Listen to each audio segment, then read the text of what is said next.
ಹಾಲಿ BJP ಶಾಸಕರ car driver ಇದೇ ಕಾರ್ತಿಕ್ ಪುರೋಹಿತ್ ಈಗ ತಲೆಮರೆಸಿಕೊಂಡಿದ್ದಾರೆ.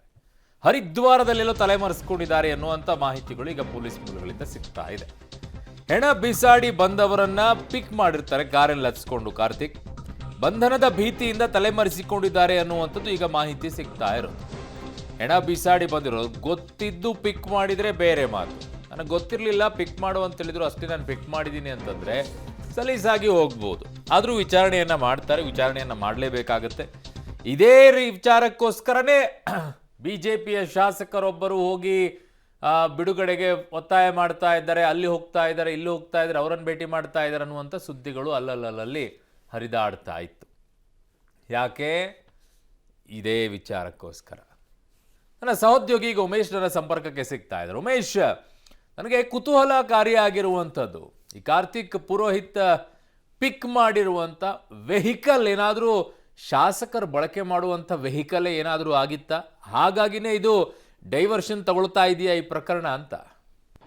ಅರುಣ್, ಇಲ್ಲಿವರೆಗೂ ಕೂಡ ಶಾಸಕರ ಕಾರು ಬಳಕೆ ಮಾಡಿರೋ ಬಗ್ಗೆ ಪೊಲೀಸರಿಗೆ ಯಾವುದೇ ಮಾಹಿತಿ ಇಲ್ಲ. ಅದರ ಬದಲಿಗೆ ಕಾರ್ತಿಕ್ ಪುರೋಹಿತ್ ಏನಿದ್ದ ಈ ಪ್ರಕರಣದಲ್ಲಿ ಪ್ರಮುಖ ಆರೋಪಿಯಾಗಿರುವಂಥ ಪ್ರದೋಷ್ಗೆ ತೀರಾ ಆಪ್ತನಾಗಿದ್ದ. ಅಂದರೆ ಸಾಕಷ್ಟು ತಿಂಗಳುಗಳಿಂದ ಇವರಿಬ್ಬರು ಜೊತೆಯಲ್ಲೇ ತಿರುಗಾಡ್ತಿದ್ರು. ಮತ್ತು ಈ ರೇಣುಕಾ ಸ್ವಾಮಿ ಏನು ಕಿಡ್ನಾಪ್ ಆಯಿತು, ಕೊಲೆ ಆಯಿತು, ಆ ಸಂದರ್ಭದಲ್ಲೂ ಕೂಡ ಈತ ಪ್ರದೋಷ್ ಜೊತೆ ಟಚ್ಚಲ್ಲಿದ್ದ ಅನ್ನೋದ್ರ ಬಗ್ಗೆ ಪೊಲೀಸರಿಗೆ ಪ್ರಾರಂಭದಲ್ಲೇ ಮಾಹಿತಿ ಕೂಡ ಇತ್ತು. ಆ ನಿಟ್ಟಿನಲ್ಲೂ ಕೂಡ ಪ್ರದೋಷ್ ಯಾವಾಗ ಅರೆಸ್ಟ್ ಆಗ್ತಾನೆ, ಅರೆಸ್ಟ್ ಆದ ನಂತರದಲ್ಲಿ ವಿಚಾರಣೆ ಕೂಡ ಮಾಡಿರುವಂಥದ್ದು. ವಿಚಾರಣೆ ನಂತರದಲ್ಲಿ ಈಗ ಕಾರ್ತಿಕ್ ಪುರೋಹಿತ್ ಏನಿದ್ದ, ಕಾರ್ತಿಕ್ ಪುರೋಹಿತ್ ಕೂಡ ಈ ಕೊಲೆ ನಂತರದಲ್ಲಿ ಆರೋಪಿಗಳ ಜೊತೆ ಓಡಾಡಿರೋದ್ರ ಬಗ್ಗೆ ಪೊಲೀಸರಿಗೆ ಟೆಕ್ನಿಕಲ್ ಎವಿಡೆನ್ಸ್ ಪತ್ತೆಯಾಗಿರುವಂಥದ್ದು.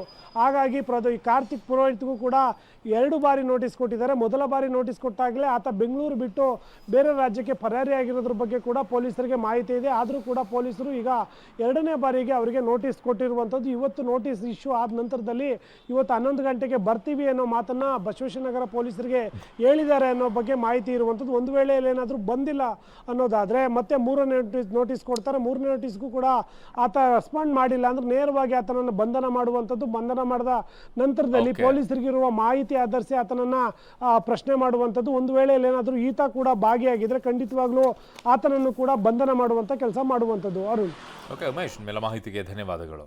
ದರ್ಶನ್ ಸುದ್ದಿಗಳ ನಡುವೆ ಮತ್ತೊಂದು ಸುದ್ದಿ ಬರ್ತಾ ಇದೆ. ಸಿಲಿಕಾನ್ ಸಿಟಿ ಬೆಂಗಳೂರಿನಲ್ಲಿ ಡೆಂಗ್ಯೂ ಜ್ವರಕ್ಕೆ ಬಾಲಕನೊಬ್ಬ ಬಲಿಯಾಗಿದ್ದಾನೆ ಅನ್ನುವಂತಹ ವಿಚಾರ. ಸಹಜವಾಗಿಯೇ ದರ್ಶನ್ ಪ್ರಕರಣಗಳ ನಡುವೆ ಈಗ ಸಾಕಷ್ಟು ಬೆಳವಣಿಗೆಗಳಾಗ್ತಾ ಇರುವಂಥದ್ದು. ಒಂದು ಕಡೆ ಪೊಲೀಸರು ತನಿಖೆಯನ್ನು ನಡೆಸ್ತಾ ಇದ್ದಾರೆ, ಮತ್ತೊಂದು ಕಡೆ ದರ್ಶನ್ ವಿಚಾರಕ್ಕೆ ಸಂಬಂಧಪಟ್ಟಂತೆ ಚಂದನವನದ ಹಲವರು ಕೂಡ ಮಾತನಾಡ್ತಾ ಇದ್ದಾರೆ. ಈಗ ಆ ವಿಚಾರದಲ್ಲಿ ಒಂದಿಷ್ಟು ಬೆಳವಣಿಗೆಗಳನ್ನು ನಾವು ಗಮನಿಸ್ತಾ ಇದ್ದೀವಿ. ಹಲವು ಜನರಿಗೆ ನೋಟಿಸನ್ನು ಕೊಟ್ಟಿರುವಂತಹದ್ದು, ಜೊತೆಗೆ ದರ್ಶನ್ ಅವರಿಗೆ ಆ 70 ಲಕ್ಷ ಹಾರ್ಡ್ ಕ್ಯಾಶ್ ಎಲ್ಲಿಂದ ಬಂತು, ಯಾರು ಕೊಟ್ಟರು, ಯಾವ ಉದ್ದೇಶಕ್ಕಾಗಿ ಕೊಟ್ಟರು, ಆ ವಿಚಾರಕ್ಕಾಗಿ ಪೊಲೀಸರು ಇನ್ವೆಸ್ಟಿಗೇಷನ್ ಅನ್ನು ನಡೆಸ್ತಾ ಇದ್ದಾರೆ.